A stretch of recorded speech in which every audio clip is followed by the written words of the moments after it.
All right, let's do this. Peanut, if you're staying in the room, no talking.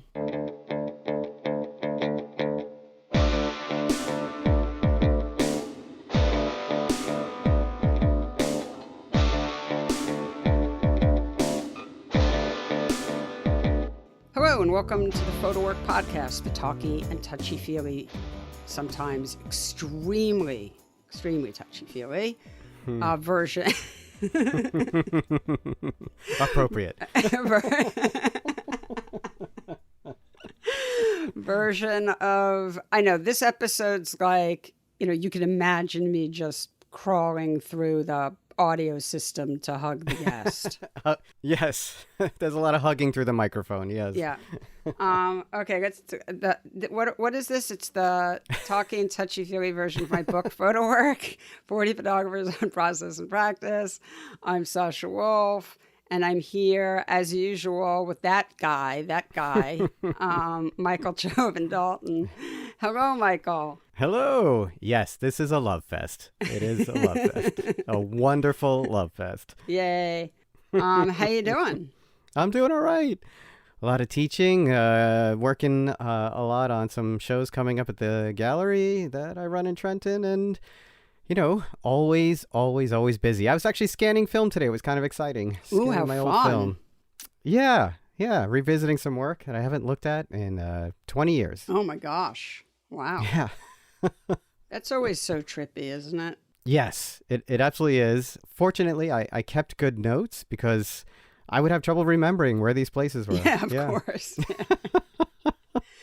By the way, we already have a good tip for photographers. Take notes. It's so easy to think you're not going to need to remind yourself of things when you're in the moment because it feels just, so important. Yeah, but by the way, you will. I mean, don't we all do this with when we put something in a safe place for something really important like our passport, and then you're like, wait, where's my special place? Yeah. It only takes, especially as you get older, it only takes one little movement away from your routine to completely lose something. All right, nobody break into my house, but I'm now going to just say that. So what I do is I actually have just one hiding spot. There's no longer multiple hiding spots, and everything of importance is in this one hiding spot. So, okay. Yeah, but for decades, I did the multiple. I don't know why I thought that was a good idea, but anyway. Yes. So I think this is a great episode. It's the first callback, and it's with my good friend, the photographer Gillian Laub, whose new book and show at ICP just opened. What did you think? This was an amazing episode. This was just an incredible, important conversation. It's hard for me to talk about how good this was without giving things away, and I don't want to because you have to hear this episode. But the conversation you have about why Gillian postponed publishing the book, the conversation about the importance of text and imagery was unbelievable. Yeah. And the sort of wrapping up, or maybe, later in the episode conversation you have about trying to do it all, especially as a mother and a wife, was also incredible. And of course, at the heart of this episode is the book Family Matters, and just Gillian talking about her family is incredible. So I can't say enough good things about it. Yeah, well, I think for me, one of the reasons I wanted to have Gillian back was not just because the book was coming out, it just came out, and she's my friend, but I wind up in conversation often with people who are trying to figure out what to do about text. Peanut is drinking water, and I don't know whether the microphone is picking it up or not. I heard a little slurp. Oh, man. All right. Peanut, are you done? She's done. I often get into conversation with people about how to use text. Does text negate? You have something like Gregory Halpern's book, Zizix, and also Omaha Sketchbook, two, I think really wonderful photo books that have come out in the past, I don't know, 5 years. And I think Greg has gotten a ton of recognition for these books. One of them won the Perry Photo Aperture Book Prize, Isaacs. And neither of them have any text, no essays, no nothing. It's like you're on your own.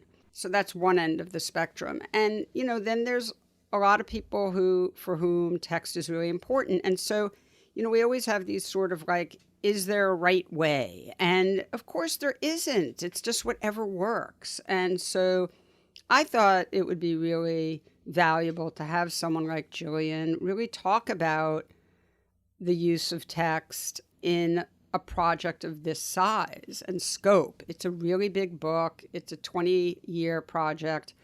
And it's a big show now opened at International Center of Photography with the text. Yes. So I thought that would be really valuable for people. And Gillian is such a lovely person. And the story, and there is a story in this project. There's a narrative, and the narrative is incredibly gripping. It's almost like a page turner. So there's that element just, that I think people will find incredibly entertaining. And you just reminded me, you actually have another great conversation about the difference between a book and a show. Right. The way you experience the work. Yep. Yeah. Oh my God. And she tells that story about the boy that she meets. Oh my God. That's incredible. Oh yeah. Okay. Well, without further ado. So many good things. Let's just recap. We'll have a standalone episode that's just us recapping. And we'll have a podcast about the podcast. Let's be really meta. Spread it out. Anyway, okay, Michael, thank you. And if you don't mind, please take it away. My pleasure. And here is your conversation with Gillian Laub.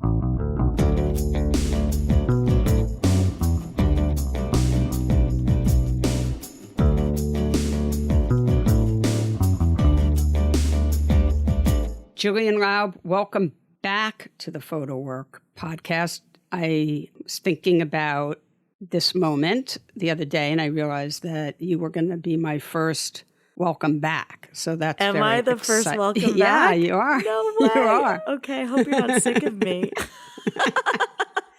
I was listening to the episode our first episode that we did. I think it was episode 11, and this is either episode 31 or 32. I'm losing track, but I was listening back to the other one we did, and it's really good. Is it? I mean, you're really good. I'm not trying to take credit. You're really good. I can't bear to listen to myself, so I haven't listened to it. So we were doing this today because of a couple of really momentous things.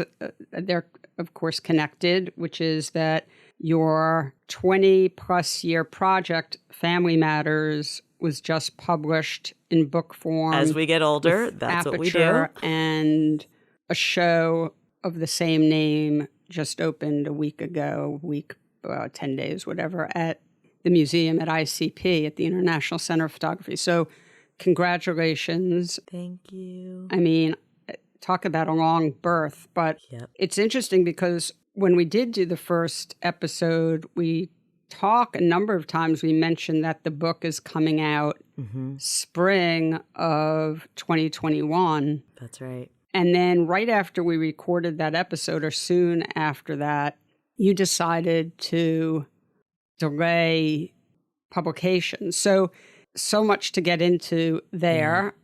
You're the only person I know who ever fought with your publisher to delay their book. But you'll explain why. But I think I'd love people to just go back and listen to your origin story on the first episode we did. But in case they don't, can you just do a really brief one, just a really quick little bio? Sure. Okay. Thanks.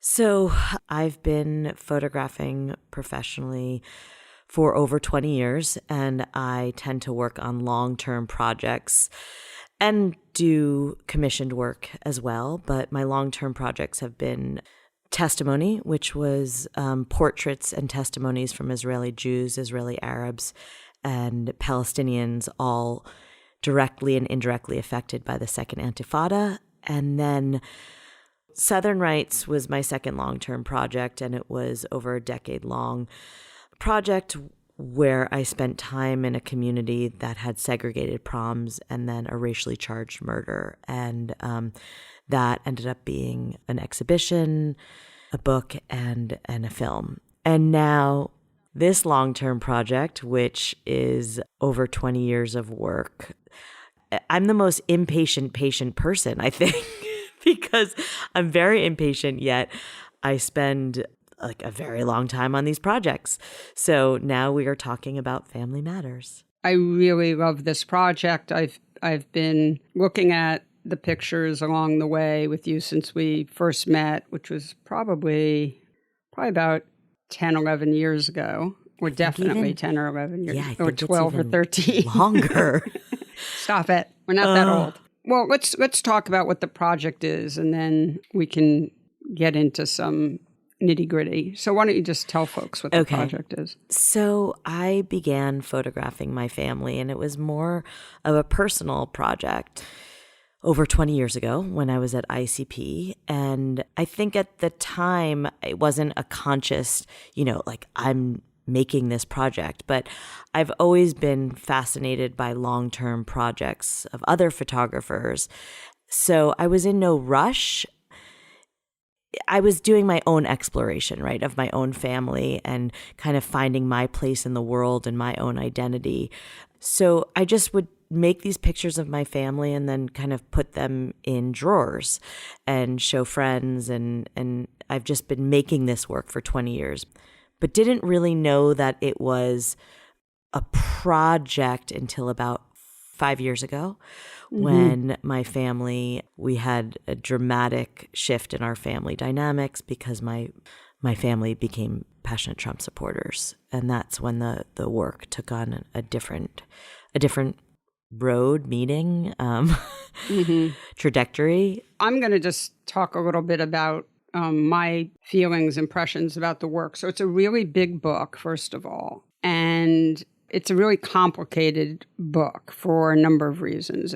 I think, correct me if I'm wrong, now telling you what your project is, but I think one of the reasons that the book is particularly complicated, if not the main reason, is because it's as much a personal memoir as it is a monograph. So there's a tremendous amount of text written by you in the first person that accompanies the images. So it's a big book and it's dense.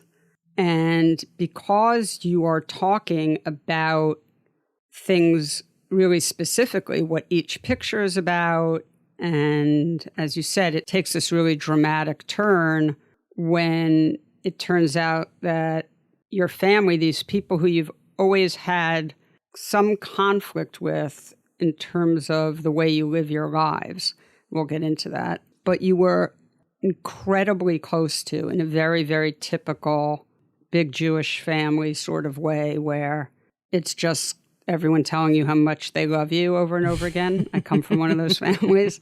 It's so funny because reading your book, I had all these memories of like when I used to go to my grandma's house. My grandma lived out in Jamaica, Queens, and whenever we'd go out to see her, all the ladies would be there. The ladies were my grandma's best friends. They'd be playing like canasta or something. And all the ladies would smother me and my brother with those sort of incredibly overwhelming kisses that sort of suctioned your cheek out. And that just, I now do to little kids. And they'd be, everything was just like how great we were and how cute we were and how much they loved us. And you definitely were like, I just walked in the door, like, what have I done? I've done nothing. But that sort of just overwhelming the emotive love, that really emotive. I don't really know the history of that. Not sure how much it's connected to, fear and loss. But anyway, it is definitely a hallmark of certain Jewish families. That's right. So certainly your family, and then all of a sudden you're on opposite sides of an incredibly devastating divide. Mm-hmm.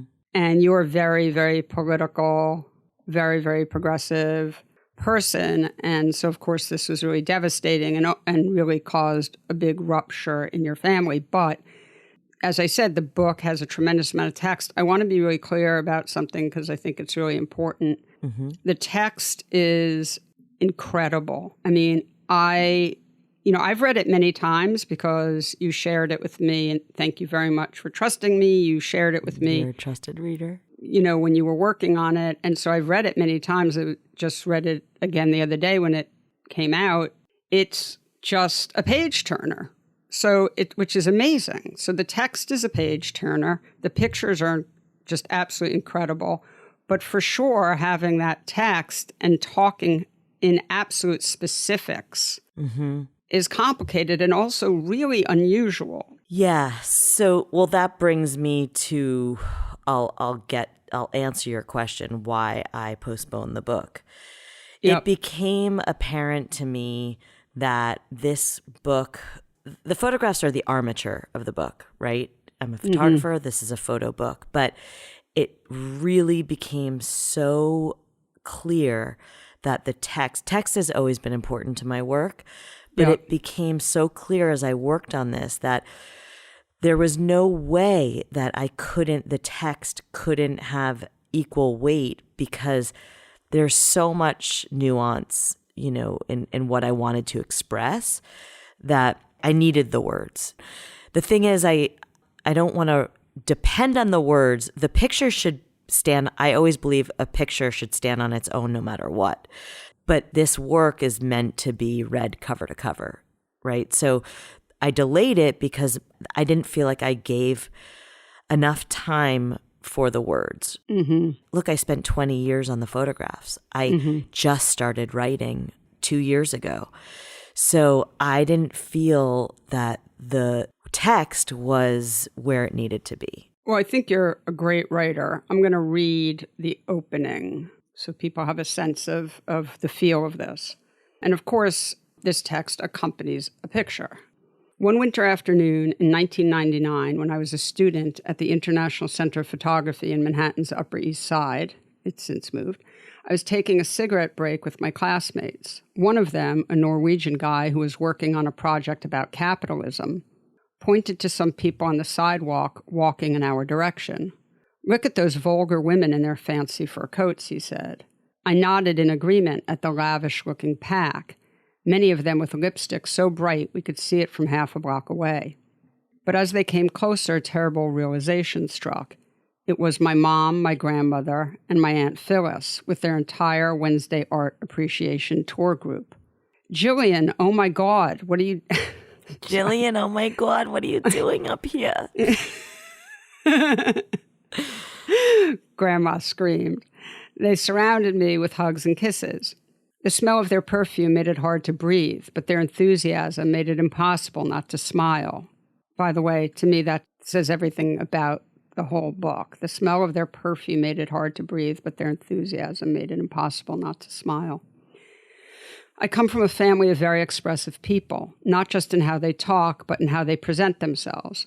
Most of the time, I got a kick out of them, but on that sidewalk in front of ICP, I felt mortified. On the one hand, I wanted to grab my classmate's arm and plead their case. "You don't understand. My ancestors barely escaped death from anti-Semitic mobs in the Ukraine. They fled to a foreign country, faced discrimination, worked their fingers to the bones, and managed to build something incredible. But I also understood that what they built, a life of emotional and material too-muchness, could be seen as crude decadence. I understood this because it looked that way to me, too. I was never particularly fond of rules. I was the girl who got kicked out of her own grandfather's summer camp. But as I got older, this rebellion took a thornier turn. I became, in effect, the family challenger, questioning the privileges that seemed to categorize our lives. That day on the sidewalk, I wanted both to hug them and to hide from them. This book is an exploration of the conflicted feelings I have about where I come from, which includes people I love and treasure, but with whom, most recently, in a divided America, I have also struggled mightily. It is written with the intention to accept as well as to challenge both them and myself. So, first of all, I just think that's incredible. Again, I do relate to part of it. My family didn't have the means that your family has, but the too muchness, as you said. Well, I think that the thing that I've been discovering is that it seems that everyone can relate to something. Mm-hmm. We all have families. We all come from a family. So I think that the larger story is about family, and it's not just specifically, I think that the more specific you get, the larger story you can tell. Well, definitely, how do you maintain love in the face of conflict? Yeah. Especially if it's challenging your values, which to me is why this is just heartbreaking and so complicated. But I do want to point out that anecdote in the beginning, one winter afternoon, where you're in front of ICP with your classmate, that's really the tone of the book in terms of how it's put together. It's just, there are all these anecdotes. And so it has that incredible aliveness. The book isn't, endless philosophizing. It's anecdote after anecdote with beautiful feelings and thoughts sprinkled in. Yeah. Your pictures are extremely large too in their own way, right? Your pictures are really bold. There's a lot of intense color. I don't know what the word is, but you had to write to sort of keep these things in balance. And I think you just did that so well. Well, thank you, because I thought it was the hardest thing I've ever done. Oh, I'm sure. Yeah. And I think I drove Lesley Martin insane because I just labored over every single word. Yeah, the writing was a challenge for me. Well, again, I really think you're a great writer, and I think it's normal to struggle. I've heard many writers talk about, people think that it just comes pouring out, and sometimes it does. But then when you go in to refine, you can spend a day on a paragraph. So yeah, I have such respect for writers. I am so in awe of writers. I think it's a form of torture. So I was a writing major, so I concur. So tell me about the show, or tell us about the show at ICP, and about the ways in which the show and the book are the same, or the ways in which they're different. The show, I really wanted to be an immersive multimedia experience. So, obviously you can't have that in a book. And so much about this story is about voice. I obsessively save everything, answering machine messages, letters, cards, everything. I mean, I am just sentimental like that. So they're both telling a story. They're both divided into 4 acts. But ICP is really about the audio is just as important as the actual images hanging on the wall. And the audio is my narration with family members' voices that I've recorded over the years, and different voice messages from them. Gillian, my love, this is Grandpa. I want to wish you a wonderful trip. Stay in good health. I'm going to miss you. When you come back, save one night for Grandpa so I can see you and love you. Bye-bye, my darling. Gillian, it's Aunt Doris. I just got those pictures. I'm out of my mind with them. I think they're the greatest. And you two for sending them to me. Thanks, love. Love you. I mean, what's amazing is that, as you said in our first episode, you're sort of a hoarder. So you kept, it's really incredible. And it makes me feel really so envious that you have all these old voicemails from family members who are no longer alive. I can't, I wish I had more. I really feel those give me the most, that kind of fill my heart. I really, hearing the voices of people who are no longer here, there's no bigger gift, really. So I'm kind of holding your hand along this journey of 20 years. So that's what's similar. between the book and the show, but there's nothing like seeing something in person, large on walls. But there's the intimacy of the book and being able to sit down and read it. So both formats I'm in love with for different reasons. I mean, I think that, you know, for me personally, the intimacy of the book is really, I've never had an experience like that. Now, again, I just want to acknowledge that. Are you serious? Like, you like it that much? I'm so... Oh, my God. Yeah. No, I want to say, like, first of all, I do really believe with all my heart and soul that it's really an extraordinary book. I do also relate to, you know... Right. You know, and I think with my mom passing away just a couple months ago, you know, that sort of, there were moments in the book where I had to just stop because I felt, you know, well, I had to just, you know, burst into tears, and that's okay. It was good for me. But because you were photographing for so long, your grandparents are very important in the first part of the book, and then we lose them. See, this is how connected I feel. And it's really tough as the reader sitting there.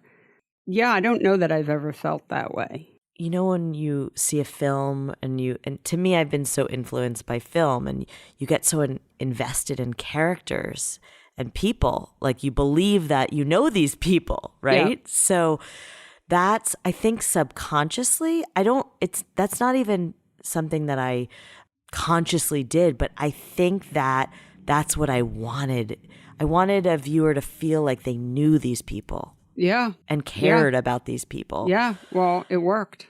I mean, the thing is, when I watch, like, I recently watched the final season of a television show that I love. Which one? Unforgotten. Oh, it's a British show. Okay. Put that on my list. And, I don't know if I should say now what happens. You can. Okay, don't watch it now because I'm going to ruin it. It's like 3 seasons, I think, and they kill off the main character. Huh. And I was so distraught, I had to just absolutely say to myself over and over again, she wasn't real, she wasn't real, she wasn't real. Because I was just really like a mess. So right. See how invested you get in those aren't real I know. people. I mean, this is why I wanted to make... You know, I loved making films because of exactly what we're talking about. But with your book, of course, they are real people. Right. And so it's intense. Yeah. I don't want to scare anyone off because it's not a bummer, this book. It's actually, you are really funny. So there's actually an incredible amount of humor in it. It ends on a very positive note. But we do go on that really emotional journey for sure. Yeah. Look, I feel, you know, for me, making it was cathartic, and it was my own personal journey. It was, you know, almost like therapy for me, to be honest. And I'm hoping that that's what it's giving some people who are reading it themselves. So hopefully it wasn't in vain.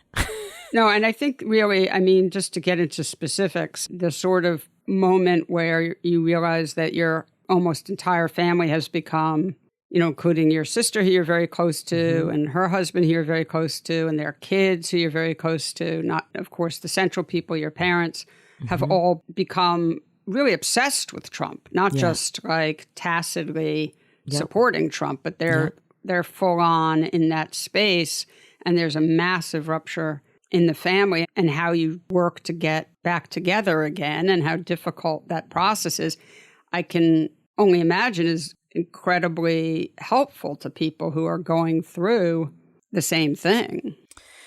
Yeah. And I mean, even if it's not, you know, Trump per se, and I mean, it was, look, so many families went through this, more than I even fathomed when I was making this. So I wish I knew that when I was going through this. I would have felt a lot less alone.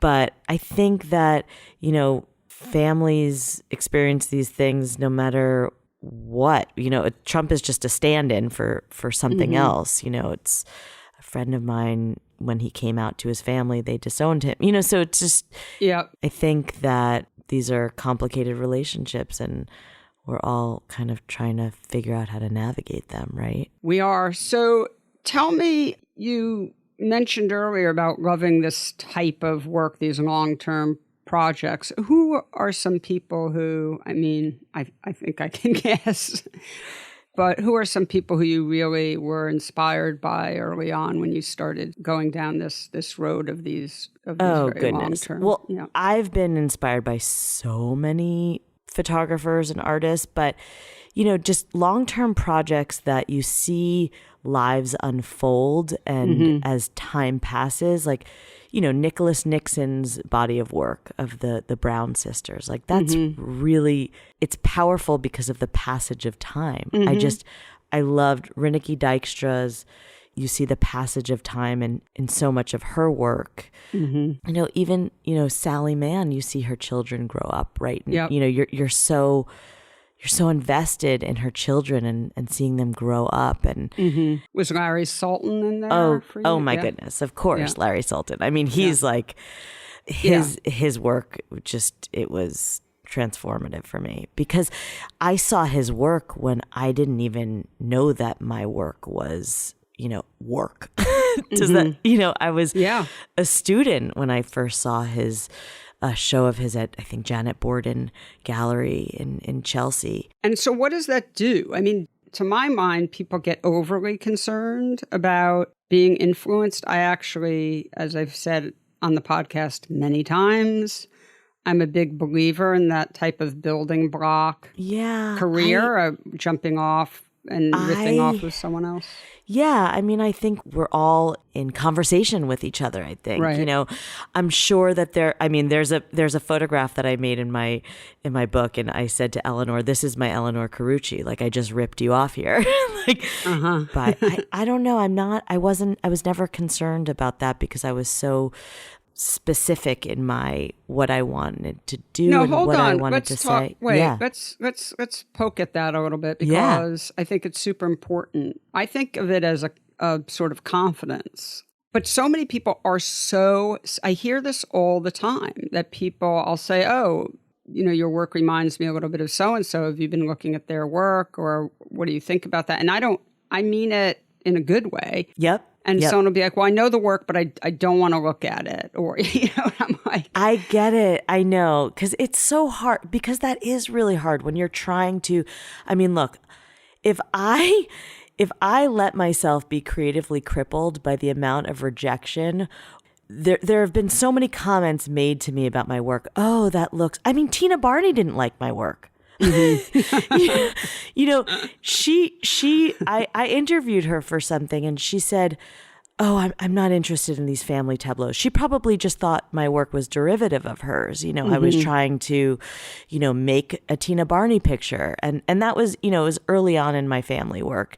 So she just really dismissed it, but she was very, very supportive of my other work. So, I think that it's like, you can't be so influenced by what people say to you about your work. You have to have that inner confidence and belief in your own work because, again, like I could have taken that. I could have really, taken that to heart and said, Tina Barney thinks my family work is shit. I shouldn't continue with this. And she told me, you should continue with this. But again, it's about having belief in what you really want to say, because everyone's going to make interpretations and see different things in your work. None of that really matters. What matters is what are you trying to say with your work? Because people will always say, oh, your work reminds me. Do you know what I'm saying? So of course. I mean, I say to people, like, just do it. Just do whatever.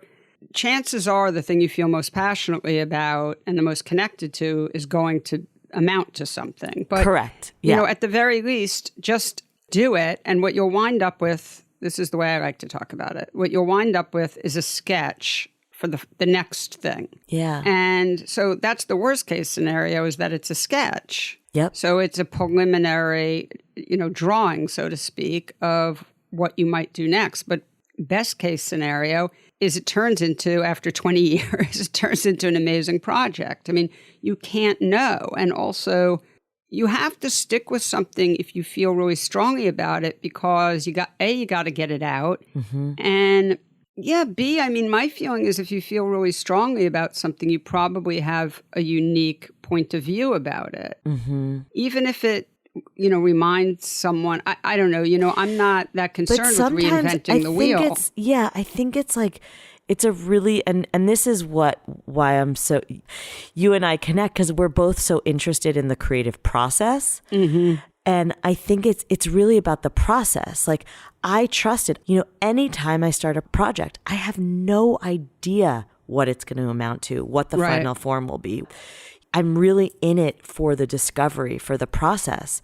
So that to me is my driving force. I had no idea what this would really turn into, honestly. I was also resigned to the fact that these pictures may just be pictures for my family and I to appreciate one day, that I pass on to my children. And that's okay. Yeah. They gave me something. And so I have incredible family albums. Like, that's okay. Right. Honestly, I think it's so important to just trust in your creative process and trust that it will be what it will be. You have to give it its space and time to develop and to come into fruition, right? Yep, 100%. I love everything you just said. And I just want to just brag on this for a second, because we didn't do this yet, but this has just exploded into the world. So you had a big piece in the New Yorker magazine, in New York magazine. Were you on the Today Show? What's going on? Like, I mean, so just brag, just do it. I'm asking you to brag. So say where it's been.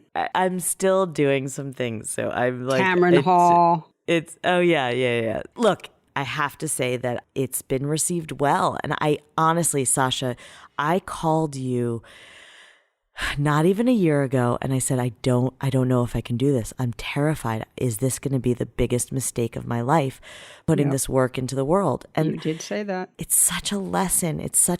Like, I want students to know this. I want people who are, in the nascent stages of their work to know this. Like, I had so much doubt. I didn't sleep at night. The doubt I had was so intense. And I finally said, no, I think I'm telling an important story here. I think I am. And I'm just going to have to deal with the fallout. If I regret it, at least I did it with a whole heart. Let's just be clear about what we're talking about, because you didn't have anxiety about the pictures. No, but how they'd be received. I didn't know. The story. Yeah. It's complicated. Everyone has their opinions, and we're living in a very divisive time. And, my parents are Trump supporters. Yep. Just let's start there. Yeah. It's so exposing and so, it's so personal. And if people attack the work, they're going to attack me and my family. And that's so terrifying. Yep. Really scary. I mean, I said to you, do it. And I think I said something lame like, I've got your back. I think I actually said that. But, I knew that was virtually meaningless, that, if the shit hit the fan, you were going to be going through this by yourself. And, I think I think it's been really courageous. And in this day and age, to admit that this is your family and that you still love them. See, that's the thing, right? Yeah. I mean, I'm sure, everyone would be, the sort of haters would be like happy if you just disowned them, but it's more complicated than that. Yeah. But I think the fact that you're continuing to work with them toward love and respect, mutual respect, is a gift to all of us, frankly, because we need to get back to nuance. Yeah. Anyway, all right. No, that is, I just want to say that is, that's what I was interested in, and what I thought was so important to really explore is like the nuance, because we just don't we actually exist in nuance. We actually live in nuance, but publicly just, with social media and our culture right now has lost the appreciation of nuance. It's either you're this side or that side. Yes. So it was really important for me to make work that questioned that and, really looked at exploring the nuance. And I felt scared about doing that. That's kind of crazy that I'm scared to, anyway. Yeah. Yes. So how does that work? I mean, I know, I'm pretending I don't know. But anyway, you call Lesley Martin at Aperture and you say what? And she says what? So it was Christmas. I remember I was away with my family and I called her crying and I just said, the book is not going to be ready. I'm so sorry. I know I'm disappointing you and I know the implications that this has for so many people. And she was very, very, very supportive. She also just said, can we try and make this work? And I said, I will try and make these deadlines. I promise I will try my best, but I don't know if I can do it. And that was 2 weeks of kind of figuring out the text and the issues that I had with the text. So she, Lesley, like you, really just respects the creative process so much. But she also has deadlines and is very professional about her deadlines. And I take those deadlines seriously too.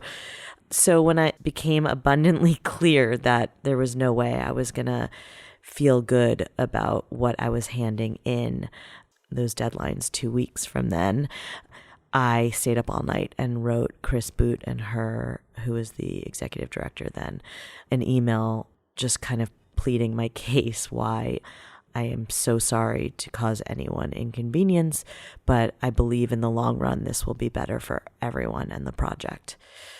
And it was a long letter kind of trying to convince them why. So that's what happened. And I think it's worked out for the best.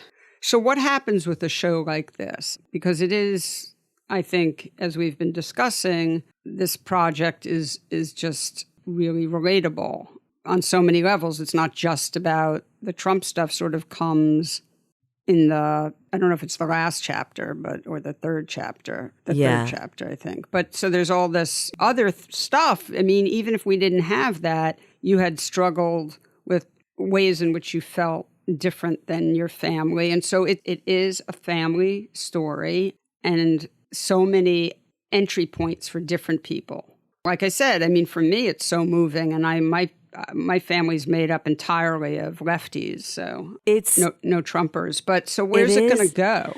Oh, goodness. I don't know. I can only go day by day. I can't even think about next week. But what is kind of amazing, I was at the museum and a father and son were there visiting the show. And they came up to me and asked if I was the artist. They had recognized me in the picture. And the son, he said he's 20 years old and he had tears in his eyes. And he said, I just want to thank you. My father took me to this show and I felt so alone the past years. He's like, I'm an art student and my parents, who I love dearly, are, major Trump supporters. And his father read about the show and took him to the show as kind of like a peace offering. Like, let's do this together. And it was so incredible to be part of that. That's heavy, yeah. Moment with them. And this show was kind of their point of connection for them. And it was just so beautiful how this father took his son. Like he was really, it was so heartfelt. That's like something your dad might do. Yeah.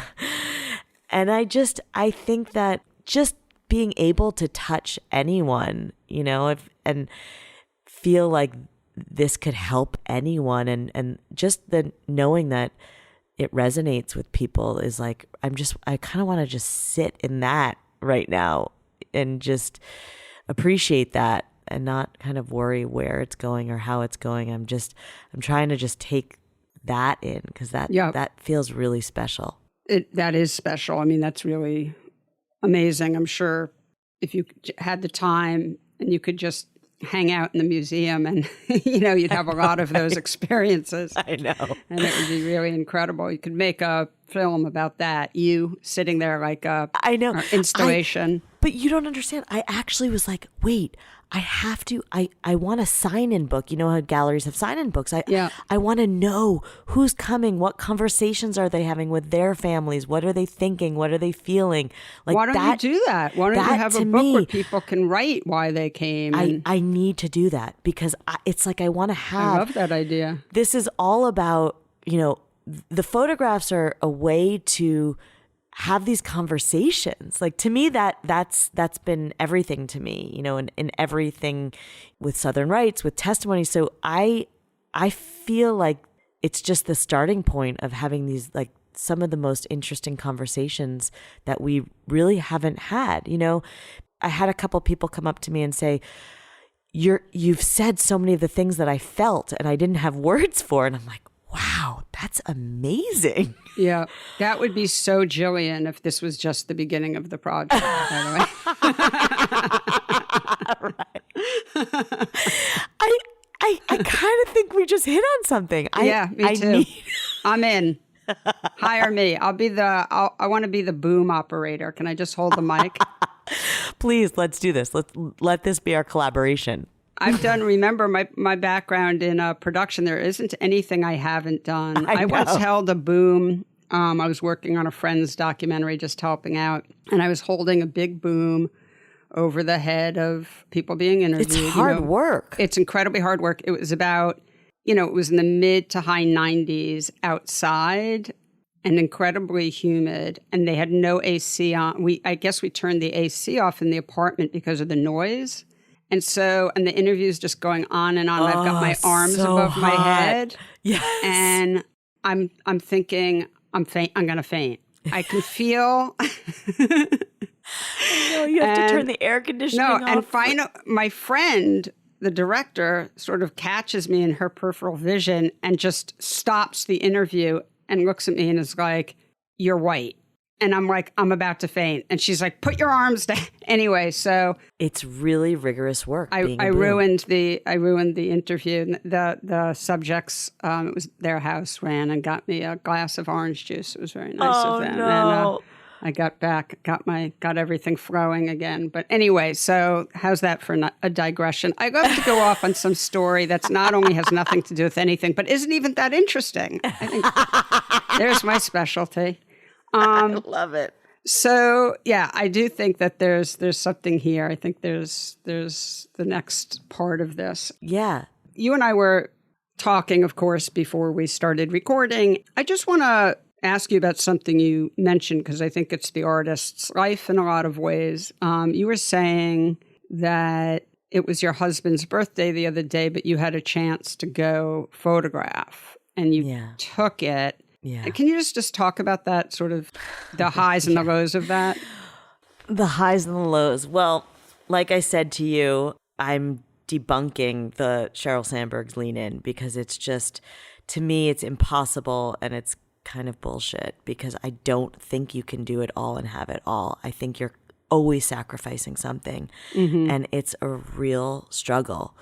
It is a daily struggle. And, so it was my husband's birthday, and I haven't been photographing because I've been working on this exhibition and book, and I've just been missing it and dying to photograph. And I got a call, and I was very excited about the story, and I had to make the decision to. Can you say who you got a call from? Or? I can't because it's not probably it's not a magazine be published. Or maybe not. It was. Okay. Yeah.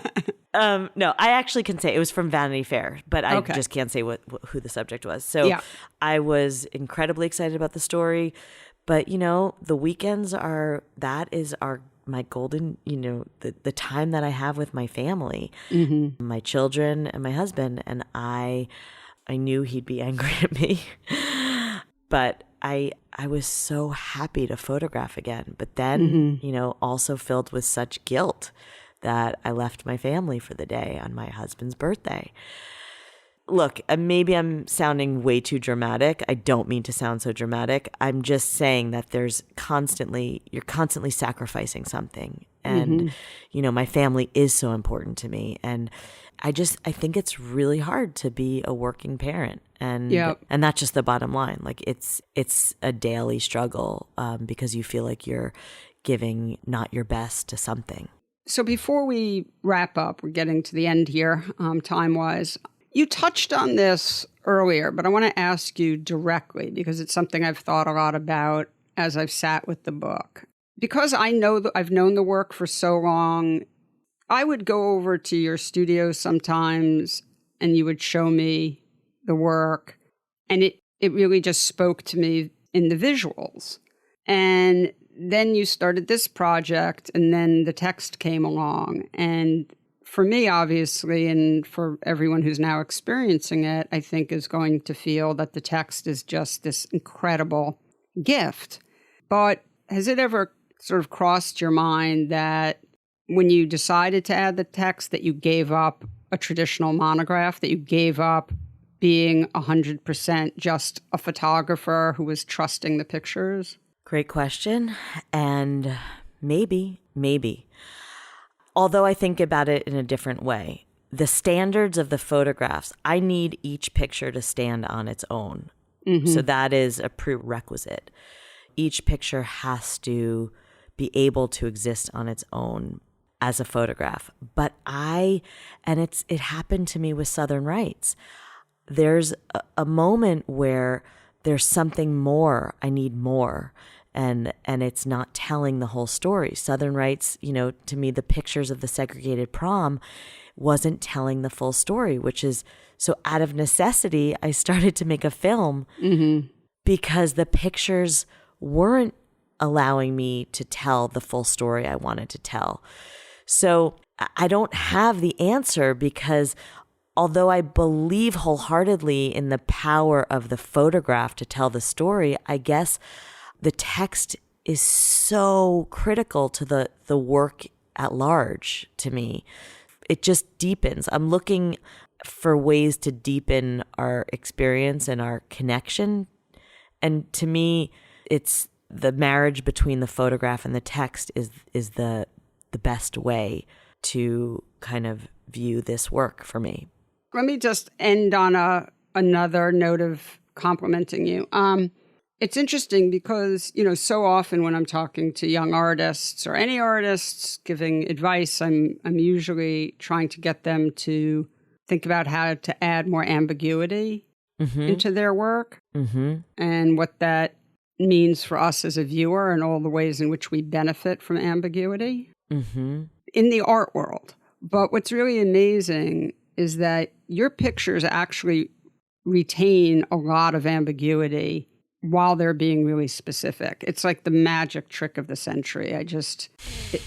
It's really trippy. I've thought about it a lot. And it is, I think people like Larry Sultan definitely, and Doug Dubois and Eleanor and other people we've discussed, have that as well. But there's something about this project where the writing is so specific, and yet you can look at the pictures, know what is going on, and still find different entry points into the picture that I just think is really interesting and really wonderful. So just congratulations on that. Thank you so much, Sasha. You've been such an important kind of, I just go to you for moral support, and you've just been an important person with advice, and you're, giving me your eyes and your mind and your heart. So throughout this whole journey. So I'm really genuinely a pleasure. So don't say anything else nice about me. I love you. I love you. Thank you. It's wonderful. So thank you so much for doing this again. My first welcome back. And until next time, Gillian, thank you so much. Thank you so much. Okay. Bye. Bye. PhotoWork with Sasha Wolf is produced by me, Michael Chauvin-Dalton of Real Photo Show. The executive producer is Sasha Wolf, and our theme music is by J. Walter Hawks. You can hear PhotoWork on all your favorite podcast platforms. Please rate and review the show on Apple Podcasts, Stitcher, or Spotify, and be sure to subscribe on any one of those services or wherever you listen to podcasts.